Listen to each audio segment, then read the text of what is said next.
कच्चा चिट्ठा की शुरुआत आज की सबसे बड़ी खबर के साथ। नेटो में शामिल होकर दुनिया के सबसे खुशहाल देश फिनलैंड ने बहुत बड़े युद्ध को बुलावा दे दिया। पुतिन के रक्षा मंत्री ने बहुत ही बड़ा ऐलान किया। दरअसल पुतिन ने 350 परमाणु बमों को सिर्फ फिनलैंड के लिए रिजर्व कर दिया। ये सभी परमाणु बम फिनलैंड के काफी करीब पहुंच गए हैं। जब नेटो फिनलैंड के रास्ते रूस को घेरने में लगा है, तभी पुतिन ने फिनलैंड को बड़ी वार्निंग यहां पर दे डाली है।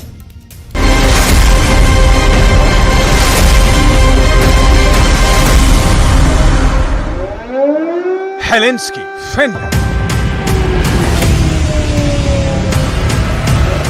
टाम्परे, फिनलैंड।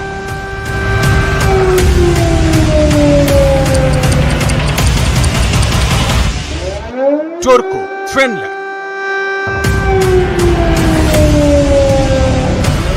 Lappeenranta, Finland.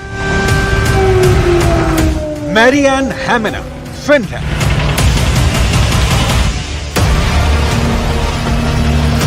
फिनलैंड के इन शहरों में रूस के हमले का खौफ समाया हुआ है। सिर्फ इन शहरों में ही क्यों, पूरे फिनलैंड में रूस से दो हाथ करने की तैयारी हो रही है। सड़क से लेकर बड़ी बड़ी इमारतों में रूस के हमलों का कैसे मुकाबला करना है, इसकी ट्रेनिंग चल रही है।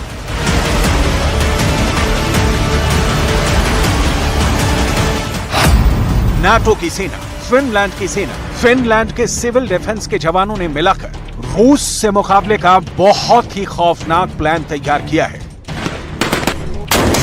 इसका अंदाजा रूस को भी हो चुका है। यही वजह है रूस ने फिनलैंड के साथ साथ यूरोप में नाटो से जंग के लिए एक स्पेशल प्लान तैयार किया है।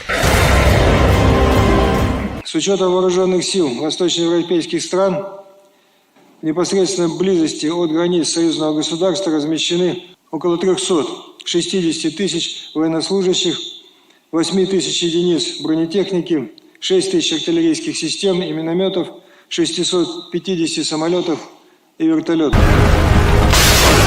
रूस के रक्षा मंत्री सर्गेई शोइगु ने रक्षा मंत्रालय के गवर्निंग बोर्ड को बताया कि फिनलैंड के नाटो में शामिल होने के बाद रूस अपनी पश्चिमी सीमाओं पर सेना की तैनाती और बढ़ाने जा रहा है। फिनलैंड के नाटो सदस्य बनने के बाद रूस और नाटो के बीच बॉर्डर की लंबाई दोगुनी हो गई है। रूस यूक्रेन युद्ध का दायरा बढ़ता जा रहा है।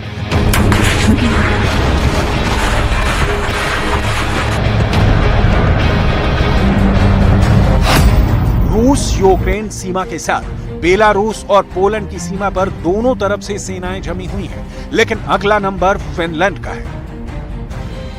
रूस के रक्षा मंत्री सर्गेई शोइगु ने कहा है कि फिनलैंड के नाटो सदस्य बनने के बाद रूस की चुनौती बढ़ गई है। युद्ध का दायरा भी बढ़ गया है, क्योंकि अब नाटो की तरफ से फिनलैंड में ऐसे हथियारों को रखा जाएगा जिससे रूस पर घातक हमला किया जा सके।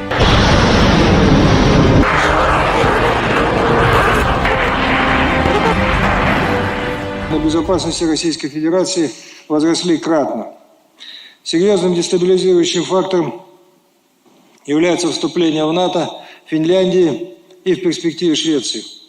После присоединения Хельсинки к Альянсу сухопутная граница России со странами блока увеличилась почти в 2 раза. На финской территории вероятно размещение дополнительных воинских контингентов и ударных вооружений НАТО, способных на значительную глубину поражать критически важные объекты на северо-западе России.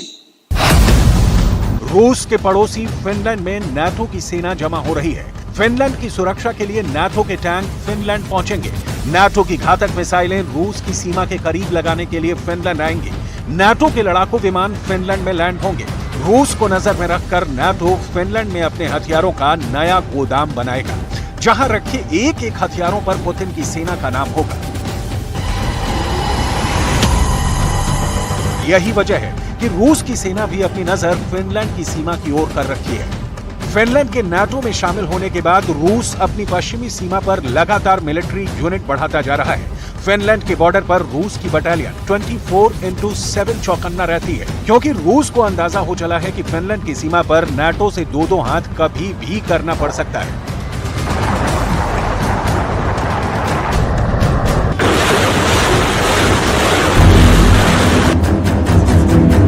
यही वजह है कि रूस के रक्षा मंत्री ने साफ साफ शब्दों में यूरोप में नाटो के खिलाफ अपने विशेष अभियान का ऐलान कर दिया है। यहां तक कि रूस के रक्षा मंत्री सर्गेई शोइगु ने पूर्वी यूरोप के नाटो देशों के खिलाफ अपनी सैन्य तैनातियों से भी पर्दा उठा दिया है। सर्गेई शोइगु का कहना है कि रूस और बेलारूस की नाटो देशों के साथ लगने वाली सीमा पर करीब 3,60,000 सैनिक, 8,000 बख्तरबंद गाड़ी, 6,000 तोपखाने और मोर्टार, 650 लड़ाकू विमानों और हेलीकॉप्टरों को तैनात किया गया है। सवाल है 31 देशों से अब कैसे लड़ेंगे पुतिन? क्या होगा जब एक साथ 31 देश और रूस पर धावा बोल देंगे? क्या पुतिन के परमाणु बम फोड़ने का टाइम आ गया है? क्योंकि फिनलैंड के नाटो में शामिल होने के बाद रूस का परमाणु गोदाम अब सीधे नाटो के निशाने पर आ गया है। फिनलैंड 1340 किलोमीटर लंबा बॉर्डर रूस के साथ साझा करता है, जिससे अब नाटो देश रूस की सीमा तक पहुंच गए हैं। अब नाटो देशों की रूस से सटी हुई सीमा दोगुनी हो गई है। रूस 20,000 किलोमीटर से भी लंबी जमीनी सीमा रेखा 14 पड़ोसी देशों के साथ साझा करता है। 20,000 किलोमीटर में पहले करीब 1,215 किलोमीटर सीमा रूस नाटो देशों के साथ साझा करता था, जो कि अमेरिका, नॉर्वे, एस्टोनिया, लातविया और लिथुआनिया से मिलती थी। अब 1340 किलोमीटर लंबी सीमा के जुड़ने से रूस की नाटो देशों के साथ साझा करने वाली सीमा की लंबाई 2,555 किलोमीटर हो गई है। फिनलैंड के बॉर्डर पर रूस के न्यूक्लियर बॉम्बर दिख चुके हैं। रूस के ये ऐसे बॉम्बर हैं जो आसमान के रास्ते परमाणु हथियार ले जाने में सक्षम हैं। तस्वीरों के सामने आने के बाद फिनलैंड पर रूस के खतरे की खबरें पूरी दुनिया में फैल गईं। अब आगे बढ़ें और नाटो के खिलाफ रूस के न्यूक्लियर ऑपरेशन की तैयारियों को दिखाएं। उससे पहले नाटो को लेकर पुतिन का मूड क्यों खराब हो गया है, इसे जान लीजिए। पूर्वी यूरोप में नाटो की सेना की तादाद लगातार बढ़ती चली जा रही है। यूक्रेन युद्ध के बाद से पूर्वी यूरोप में नाटो की मौजूदगी 2.5 गुना बढ़ गई है। रूस की खुफिया एजेंसियों के मुताबिक पूर्वी यूरोप में अभी नाटो के 30,000 सैनिक तैनात हैं।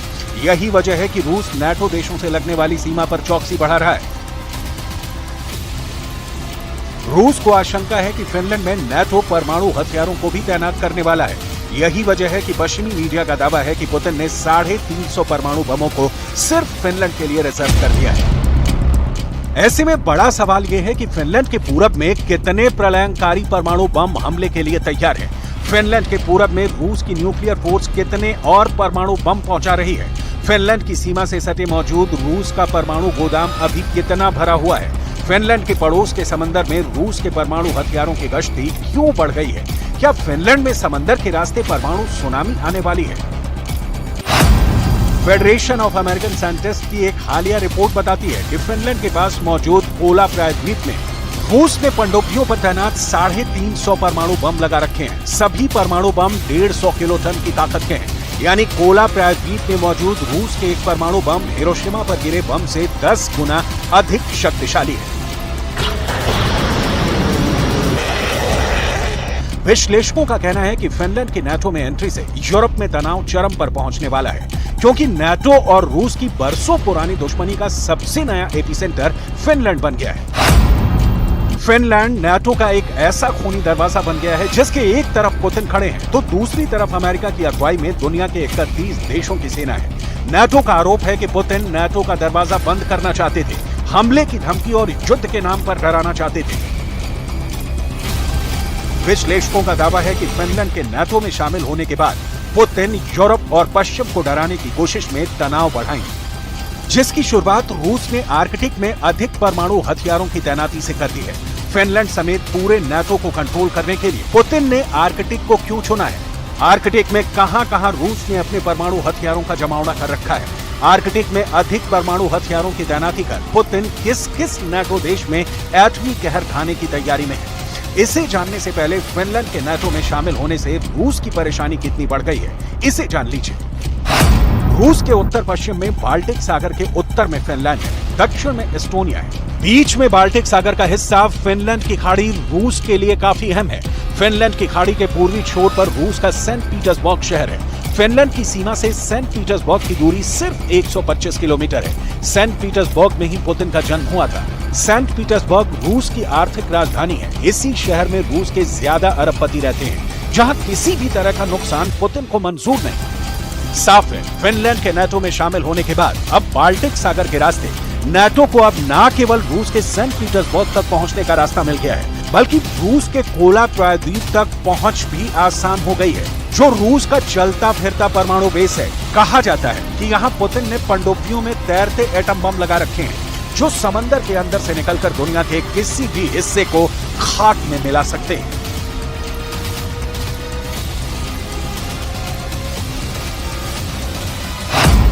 कोला प्रायद्वीप में रूस ने बड़े पैमाने पर परमाणु हथियार जमा कर रखे हैं। कोला प्रायद्वीप का छोटा सा इलाका रूस की परमाणु मिसाइल से लैस सबमरीन का पावरफुल सेंटर है। यहीं से आर्कटिक की गश्त भी की जाती है। यही वजह है कि अब रूस के रक्षा मंत्री ने दावा किया है कि रूस ने यूरोप में नाटो से भिड़ने की पूरी तैयारी कर ली है। रूस की मिलिट्री डेवलपमेंट की सैटेलाइट तस्वीरों ने अमेरिका समेत पूरे नाटो देशों को परेशान कर दिया है। सबसे पहले आप सैटेलाइट से ली गई इन खुफिया तस्वीरों को देख लीजिए। खुफिया तस्वीर नंबर 1, खुफिया तस्वीर नंबर 2,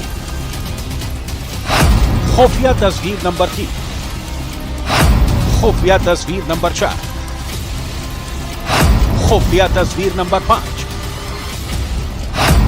खुफिया तस्वीर नंबर 6, खुफिया तस्वीर नंबर 7, खुफिया तस्वीर नंबर 8।